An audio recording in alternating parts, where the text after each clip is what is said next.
জামিন পেলেও অনেক ভর্ৎসনা সহ্য করতে হয়েছে পরীমনিকে। তার কৃতকর্মের জন্য আদালত তাকে অনেক ভর্ৎসনা করেছে। ব্যবসায়ী নাসিরউদ্দিন মাহমুদের করা হত্যা চেষ্টা মামলায় গ্রেপ্তারি পরোয়ানার জারির একদিনের মাথায় জামিন পেয়েছেন পরীমনি। তবে তাকে অনেক ভর্ৎসনা সহ্য করতে হয়েছে আদালতে। আদালতে আত্মসমর্পণ করতে চাইলে আদালত তার জামিন মঞ্জুর করেছেন।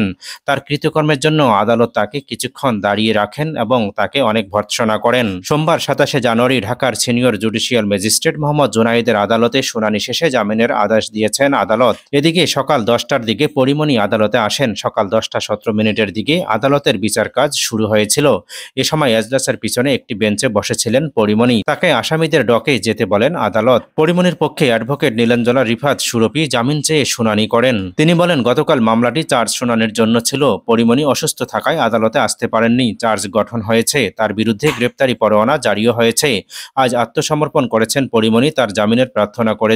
এরপর বিচারক বলেন, আশা করছি সবাই কোর্টের ডিগনিটি রক্ষা করবেন। মামলাটা জামিনযোগ্য ধারার, আসলেই জামিন পাবেন বিষয়টা এমন কিন্তু নয়। বিচারাধীন বিষয়ে এভাবে আগে কথা বলাটা কতটা যৌক্তিক? পরীমনির আইনজীবীকে উদ্দেশ্য করে বলেন, আপনি কোর্ট অফিসার, এই বিষয়গুলো অবশ্যই আপনাকে খেয়াল রাখতে হবে। পরে আদালত 1000 টাকা মুচলেকায় তার জামিনের আবেদন মঞ্জুর করেন। জামিন পেয়ে নিজের প্রতিক্রিয়ায় পরীমনি বলেছেন, এটি একটি মিথ্যে মামলা। আমি ন্যায় বিচার পাবো বলে প্রত্যাশা করছি।